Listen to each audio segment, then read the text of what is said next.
What would happen if every time you opened a trade, you could only either add to the position or reverse it in the opposite direction entirely, but never close it completely? This is the exact shower thought that I had about 1 week ago when I decided to turn this idea into a reality. Not only did I trade without a stop loss for 1 week straight, but to make things even harder, I also attempted to pass a 50K challenge account from Take Profit Trader at the same time, all while live streaming the entire thing. By the end of this, I'll either be walking away with a 50K funded trading account or lose it all and walk away with nothing. Is it possible to trade without a stop loss? Let's find out. So let's lay out the ground rules. Rule number 1, my trading session is 9:30 a.m. to 11:30 a.m. Eastern Standard Time each day. Because most prop firms like Take Profit Trader don't allow holding overnight positions, I decided to only trade the most active time frame, 9:30 to 11:30. Rule number 2, any trades open during this time can only be added to or reversed in the opposite direction, but never fully closed. Trades can only be closed after 11:30 a.m., the end of my trading session. And rule number 3, absolutely, under no circumstances am I ever to use a stop loss. Ever. Now, because we're also using a 50K challenge account from Take Profit Trader, 30% off when you use code SIMPLETRADER, we also need to take into account their rules, which are: don't trade more than 60 micro contracts at one time, don't lose more than $2,000 ever, and don't hold open positions past 5 p.m. EST. Lastly, for this challenge, we will be trading the NQ, or for you Forex folk out there, the US 100. And with that being said, let the challenge begin. On day number 1, I took a short position because I saw we were overextended to the upside, so I knew we were more likely to see an eventual pullback rather than continuous moves higher in a straight line because, well, that's just not how the markets work. Sometimes. I used the Fibonacci extension tool to measure how extended price was from the previous swing and saw we were right around the 1.27 extension level as well as the top band of the VWAP. If all of this sounds like gibberish to you, don't worry, it means absolutely nothing, and it's just about the equivalent of astrology for men. Just kidding.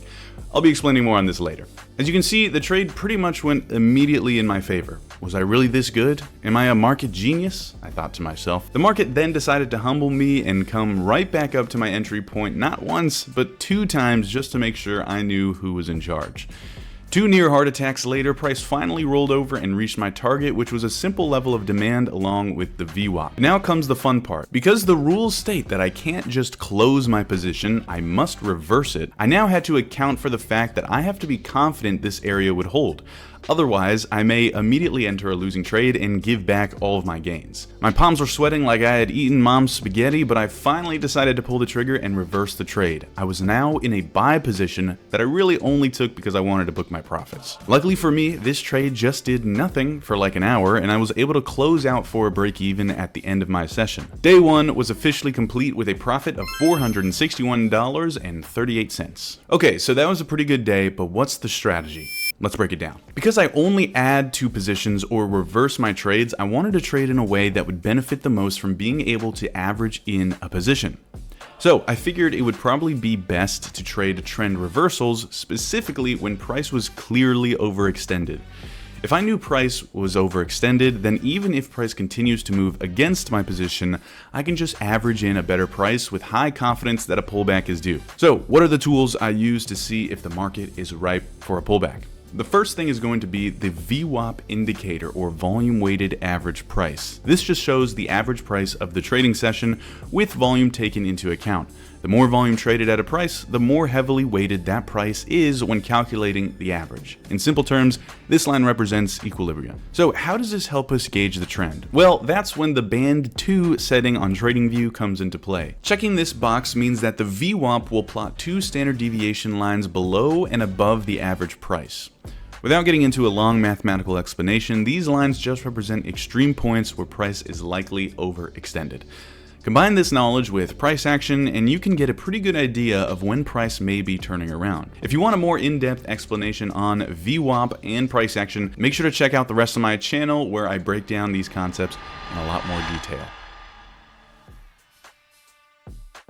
So day 2 came around, and I was feeling good. I had perfectly managed to catch the top of the market the day prior and didn't even need to add to the position. It literally never went against me, so it was just a nice clean one and done kind of day.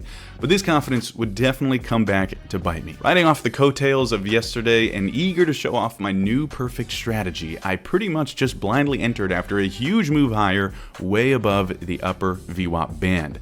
I mean, even if it goes higher, I can always just add, right? Now, to be fair, I did recognize that this was likely too early, but boy does it still not feel good to have price immediately go against you. Price continued to climb, and eventually we got to the 1.618 Fibonacci extension level, and I began to see some rejection candles forming, so I had a pretty good idea that price was starting to slow down and was ready to come back down to VWAP. Price then immediately skyrocketed higher, which took me off guard and may have made me soil myself just a little bit. I was now down over $200 in just a few minutes, which, keep in mind, that is 10% of the way to our max loss of $2,000, and I had only added to my position once.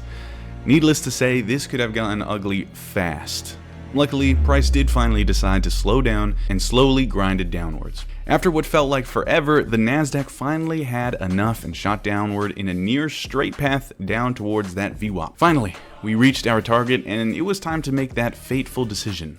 I reversed the position in order to book some profit, and what happened next took me completely by surprise. Price did a complete 180 almost exactly from the place I reversed my trade, and I was up an additional $100 in just a few minutes. This was a trade I technically did not even want to be in, but ended up working out perfectly. I patiently waited for the session to hit 11:30 a.m. Eastern Standard Time and immediately closed my position because no way was I going to be greedy and risk a move back down lower. I closed out of the trade and ended the day with a whopping profit of $466.50. Day 3 was probably the biggest test of my patience throughout this challenge. The market was roaring higher, so naturally my counter-trend addicted self was itching for a short position. But I recognized that the strength was to the upside, and it would take only the most perfect of trade setups to convince me to go through with my short. After staring at price for over an hour and a half, it finally happened. The A-plus trade setup I have been looking for. I knew that there was definitely plenty of trapped short traders stuck in losing positions given how strong the market was moving higher. Given this, I also knew that their stop losses would likely be just above the most obvious swing high. Add that on top of the fact that we were nearing the upper VWAP band and had little to no pullbacks whatsoever to the downside, I just had to take this short. And my patience paid off. Almost immediately, we began to see price drop and I was in profit. At this point, I was on top of the world. So much so that I started to taunt the market. The Nasdaq had a long day of moving higher, so I figured it must have been tired. So I made sure to make its bed for it over by that VWAP. Sure enough, the sleepy Nasdaq had had enough, and I covered my position at the end of the session for a profit of $174 even. Okay, so day 4 was a pretty boring day with one break-even trade for a whopping $6. So I won't bore you with that, let's just move on to day 5. This day had started off pretty rough. I was already pretty tilted because I had missed my initial short entry due to some kind of maintenance with Tradeovate. I was looking to get short once again at an area where I believed there would be some stop losses from trapped short traders, and it also lined up with an area of supply on the larger 1-hour time frame. Once I missed my entry, I tried making up for it by getting in on a pullback, but this would quickly turn sour. The market immediately pushed to new highs. I was now stuck with a pretty subpar first entry, which would make the rest of the trade pretty difficult to manage. I decided to add to the short once we reached the upper VWAP band, as it lined up with a 1.27 fib extension as well. Once this level broke, I knew I had to be extra patient with my next add, as there was some serious strength against me to the upside. I let price go on higher, hoping it would reach the next fib extension, the 1.618, which was where my next adding point would be. Lo and behold, price action decided to move higher, and I got a near perfect add to my position. As usual, I target a move lower back down to that VWAP, and to my relief, price slowly grinded its way down once again pretty effortlessly, and I was able to squeeze out another profitable day of $297. I was once again safe from another potential account blowing day for now. Then day 6 came around. At this point, I pretty much felt like a god. I mean, it almost felt impossible to lose. As long as I was trading at what I consider to be overextended prices, I can just add and add and add and add to the position until eventually price went in my favor. And for the most part, this was true. It was working, but there was one thing that I couldn't possibly see coming that would make this challenge a whole lot more likely to go wrong. Tariffs. The market opened and I pretty much blindly bought at the lower VWAP band, ready to add if needed as usual. What I didn't know was that Trump was pretty much rambling on about tariffs, and the market was not liking that one bit. Now, up until this point, I had began to notice a pretty common pattern. The market would open, trend in one direction until around 11 a.m., and then finally retrace. But who cares, right? I can just add and add and add. Within just a few minutes, I was already 3 buy entries deep with no sign of possible reversal. We finally got a bit of a bounce, and I took this as a sign that the bottom was in. I mean, how much more could we realistically drop, right? I once again added a small level of demand in hopes of bringing my average price down further. After all, price always goes in my direction, eventually. But then, all hell broke loose. We tanked straight down to put in new lows of the day, and by this time I had already added so much to the trade that if I added any more, I would risk getting stopped out too early due to having too much size. If you have too much size and the market moves just a little bit against you, you're likely to get completely stopped out. In an absolute checkmate of a move, the market had perfectly cornered me. I had too large of a position to continue to add to, but too high of an average price to even attempt to get out for a small loss. All I could do at this point was wait. At this point, I didn't know if I was going to be in this trade all day, so I decided to end the stream and just update you guys once I got the answer.